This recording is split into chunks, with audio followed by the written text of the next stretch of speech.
आपल्यासोबत आमच्या प्रतिनिधी कविता लोखंडे जोडल्या गेलेल्या आहेत। कविता, आपण बघू शकतो अगदी काही क्षणापूर्वी काही कोळी बांधव, कोळी महिला तिथे कोळी नृत्य सादर करत होत्या।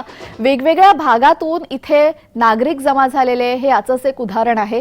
काय सांगाल, कशी परिस्थिती आहे तिथे आणि या कोळी बांधवांचं नृत्य आम्हाला पुन्हा एकदा बघू शकतो का?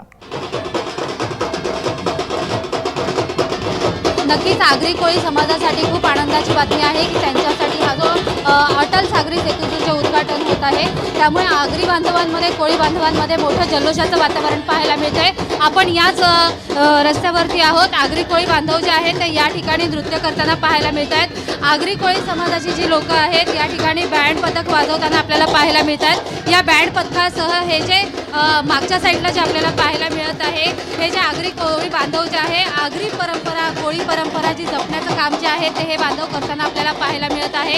एकंदरच नवी मुंबईकरांमध्ये मोठ्या उत्साहाचं वातावरण जे आहे ते आपल्याला पाहायला मिळत आहे। आगरी कोळी बांधव आपल्या नृत्यातून जे आहे हा आनंद व्यक्त करताना आपल्याला पाहायला मिळत आहे।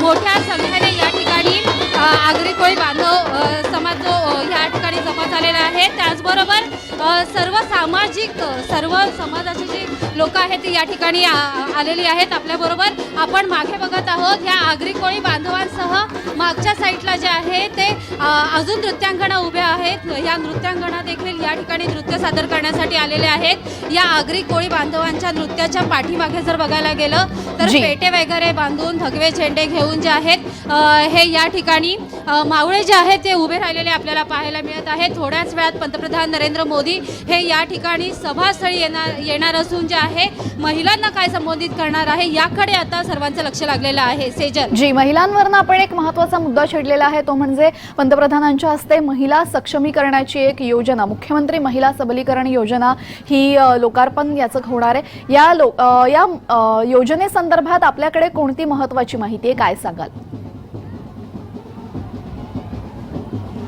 नक्कीच नवी मुंबई त्याचबरोबर पनवेल उरण या ठिकाणाहून मोठ्या महिला ज्या आहेत, मोठ्या संख्येने महिला बचत गट झाले, सामाजिक कार्यकर्ते, नागरिक जे आहेत, महिला ज्या आहेत त्या या ठिकाणी उपस्थित राहणार आहेत। त्याचबरोबर महिलांसाठी जे आहे महिला सबलीकरण जे ज्या पद्धतीने असणार आहे त्या पद्धतीचं जे वातावरण आहे ते या ठिकाणी तयार झालेलं पाहायला मिळत आहे। या ठिकाणी पंतप्रधानांचं आगमन देखील झालेलं आपण पाहत आहोत। पंतप्रधान या ठिकाणी हजर झालेले आहेत। या ठिकाणी त्यांच्यावरती फुलांचा वर्षाव देखील करण्यात येत आहे। अनेक पंतप्रधान नरेंद्र मोदी यांचा ताफा नवी मुंबईमध्ये पोहोचलेला आहे। आमच्या प्रतिनिधी कविता लोखंडे या सभास्थळी उपस्थित, या ताफ्याच्या ठिकाणी उपस्थित आहेत। पंतप्रधानांचा ताफा आपल्याला